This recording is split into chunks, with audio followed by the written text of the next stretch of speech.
In this video, I want to look at things that we can do with real numbers, algebraically speaking, and see if we can do the same things with matrices. And I'm going to look at some specific rules for real numbers that I like to look at for when dealing with matrices. And the first one is with real numbers, you know, I can actually switch around when I multiply numbers together, the order of the multiplication, and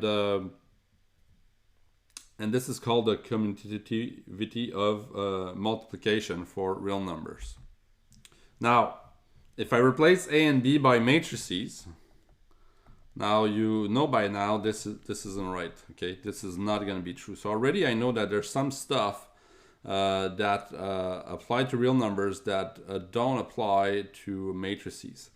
And I'd like to look at other properties of real numbers and see if I can actually make them work for matrices. So one of them that's pretty important is the zero product rule. So what's that? So it means if you have a product that's equal to 0 between two real numbers, automatically it means that one of those two numbers is the number 0.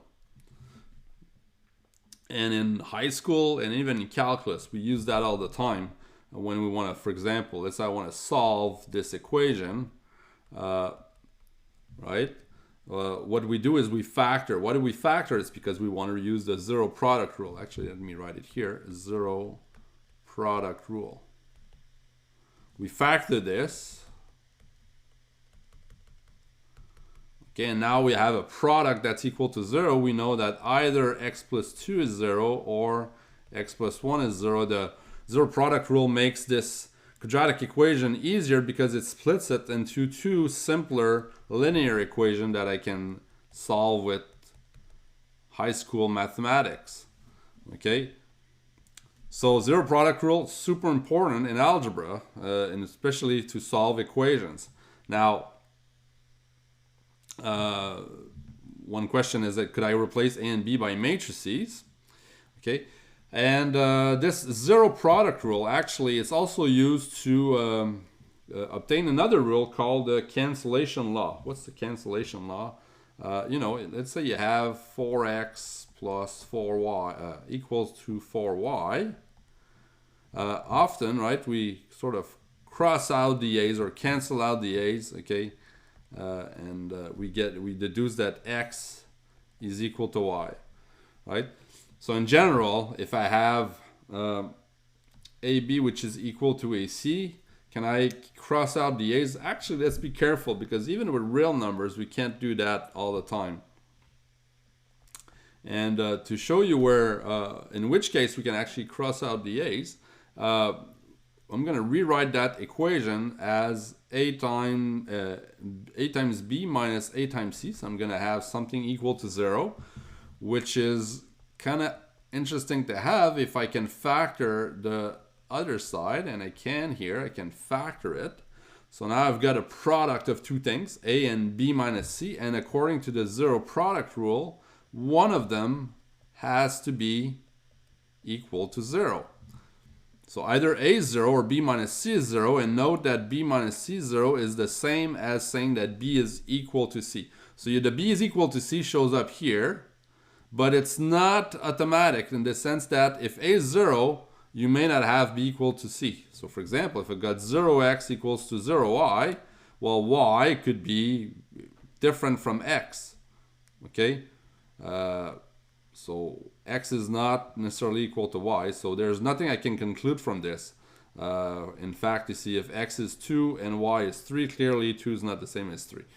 So the cancellation law is basically the rule above with the extra condition, this equation, if I've got AB is equal to AC and A is different from 0, so which prevents having the conclusion A equals to 0 at the end, then automatically the conclusion is that B is equal to C. So when A is different from 0, I can cross out the A's and I get what we call the cancellation law. Okay, and again, the big question is, could I replace A and B by matrices and say that B is equal to C, maybe under the condition that A is different from the 0 matrix? Okay, so that's something we're going to look at. So we already know that I cannot generalize the commutatively, I'm going to say that again, the commutativity of matrix of real number multiplications. The zero product rule, I don't know, and the cancellation law, I don't know. So what I'm going to show you is that the other two rules, right? So if this is rule number 1, this is a rule number maybe 2, and cancellation law rule number 3. Even 2 and 3 cannot be generalized when we're dealing with matrices. Well, they can actually be generalized, but not actually in a simple way. So AB is not the same as BA. Maybe I'm going to illustrate that all of these previous rules don't work with matrices. For AB is not different from BA. Okay, let's use transformations to show this. Suppose I have a linear transformation that performs a rotation of 90 degrees clockwise. And then I've got another one that does a reflection across the x-axis. Okay. Well, maybe let's call this one T1. T1 of x would be AX. A would be the standard matrix of the linear transformation. And we actually saw, well, did we see it? I'm not sure. Did we see how we rotate 90 degrees clockwise? But it's not hard to see how we get the standard matrix to take the I vector, and we see where it's mapped by rotating 90 degrees clockwise. Clockwise, we're going to get this vector, so we're going to get the vector 0, -1. So that's the first column of A. And J gets mapped onto I, right? So this is the standard matrix for our linear transformation.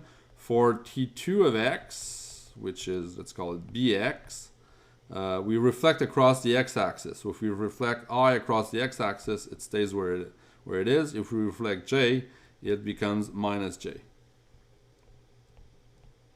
Okay. Now, if I look at maybe first AB, what's AB? AB is the standard matrix of a linear transformation, right? If I do ABX, right? What do I do first? I calculate BX first. So BX is I reflect first, and then after that I apply A, so I rotate. So reflect and rotate. That's going to give us the linear transformation with standard matrix AB. So reflect and rotate. So that's gonna so standard matrix is going to be AB. And if you calculate AB, what do you get? AB, you get 1, 0, 0, -1 like that. If you multiply them together, we're gonna get what? 0 here, -1, -1, and 0. So this is the matrix we get. Okay. And let's illustrate this on using some test points. So let's say I take the point 1, 1. Okay. I'm going to reflect. So that's the first thing I do. So it takes me to 1, -1. And then I'm going to rotate 90 degrees. So it takes me here to, so I rotate now, and it takes me to the point -1, -1. You can actually verify this with our matrix AB. Let's just check that it works. If I do AB times 1, 1, I apply it to 1, 1. AB is the matrix. I actually calculated it here. So if I multiply this matrix times this vector, I get -1, -1. Yes, correct.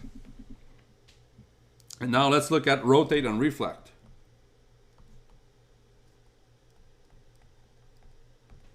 So the standard matrix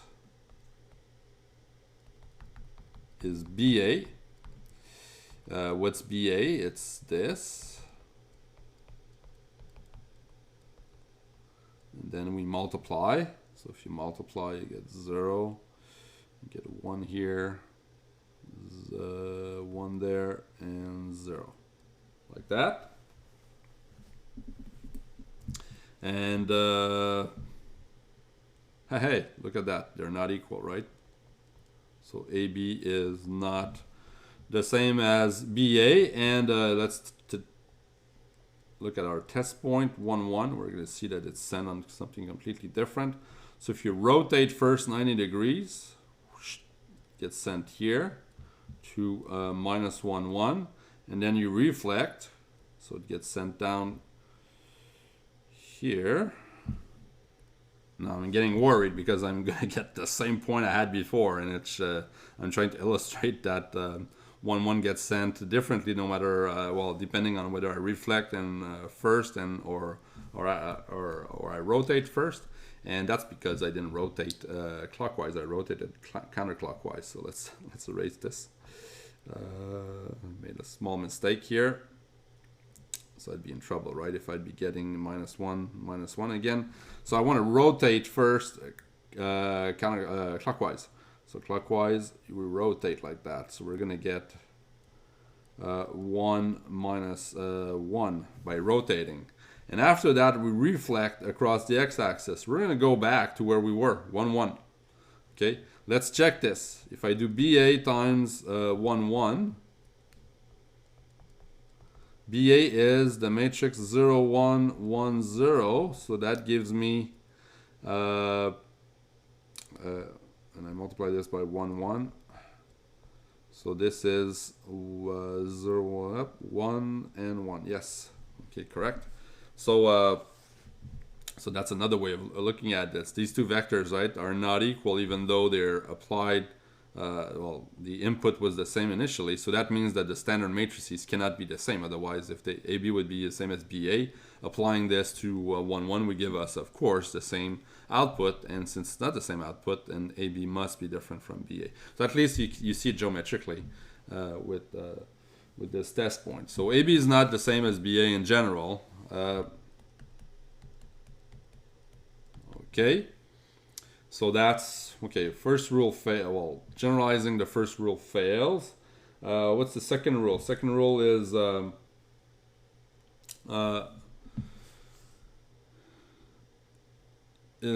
if AB is equal to 0, then either A or B is equal to 0. So I'll let you verify it with the following matrices.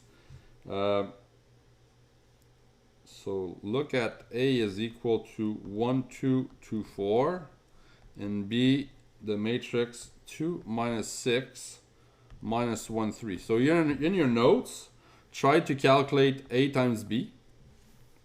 Okay, and you should actually notice that this is actually going to give you the 0 matrix. Okay, so I'll let you calculate it. You should be getting the matrix 0, 0, 0, 0, 0, and you should note that here A is definitely not the 0 matrix. It could have some zeros. Not being equal to the 0 matrix, this matrix here, for example, is not the 0 matrix because all the entries are not 0. But on top of this, I've actually constructed an example where all entries of A are non-zero. Okay, so it's clear that it's not the 0 matrix. It's also clear that B is not the 0 matrix, even though their product is 0. Okay, so AB, so this shows that if AB is equal to 0, it does not imply that A is equal to 0 or B is equal to 0. So this cancellation, this 0 product rule actually fails with matrices. And the third one, cancellation law. If I've got AB which is equal to AC and A is not the 0 matrix, does this imply that I can essentially cross out the A's? Can I say that B is equal to C? Let's take a look. So this time we're going to look at, Okay, this is what I chose for A. A is not the zero matrix, but it has some zeros. B is the matrix 1 minus 1, 2, 2. And C is the matrix 3, 1, 2, 2. And note here that B is completely different from C. Well, at least the second lines are identical, but the first lines are not. Okay. Now I'd like you to calculate AB for me. Okay. So try to do that. You should be getting the matrix minus 2, minus 2, 2, 2. And then calculate A times C. You should also be getting the same matrix. So AB is in fact equal to AC, but we've noticed that B is different from C. So here AB is equal to AC, but B is different from C. So the cancellation rule also fails here, and also A is not the zero matrix. Right? So we cannot apply the cancellation rule. At least there is. Okay, so that's the good news. There is some cancellation rule. Eventually we're going to be able to cross out sometimes the A, but it's verifying that A is not zero is not going to be enough. We're going to need something a bit better than that. So actually the topic of this section is the one that answers the following question. What condition does A need to satisfy to be able to conclude that A times B is equal to A times C implies that B is equal to C? So that's the question we're going to try to answer. With real numbers, like we said, if I have 4x is equal to 4y, we can actually take away the 4 because we can divide by 4, right? In other words, I can multiply on both sides by the inverse of 4. And then 1/4 times 4 is 1, right? I get 1x is 1y, and I get that x is equal to y. So this implies x equals to y. And that works because I've got the inverse of 4 that I can use to multiply on both sides. And any number has an inverse except 0. So this is why if I have 0x times 0y, I cannot conclude that x is equal to y because 0 has no inverse. But if I've got an inverse, hey, I'm in good position because I can multiply by the inverse on both sides. So the question here is that if I have matrices, maybe I can create something called the inverse of a matrix. We're going to note it by A to the minus 1. Okay, and if I have this inverse, maybe this sort of cancels to some 1, but that's going to be a matrix, right? So the matrix times the matrix. So that's going to be the matrix 1 for matrices. We're going to actually define what that 1 means also. But it's going to be a matrix 1 so that when you multiply by 1, it's actually going to be called the identity. It doesn't change the result of the multiplication. So 1, and you see it's kind of written like this. You see sometimes we write the identity like this. We're going to actually use this letter here, big I, for identity. So one or the other is going to be a notation that's used. But I'm using 1 because I'm using this symbol here because I'm trying to emphasize the fact that it sort of behaves like the 1 for numbers. So if we have an inverse for our matrix A, and then maybe we can actually have B is equal to C. So this is why this section is called matrix inverse and inverses actually, and we're going to define the inverse, but also we're going to define what one matrix actually means. So there are many things that we need to look at in this section.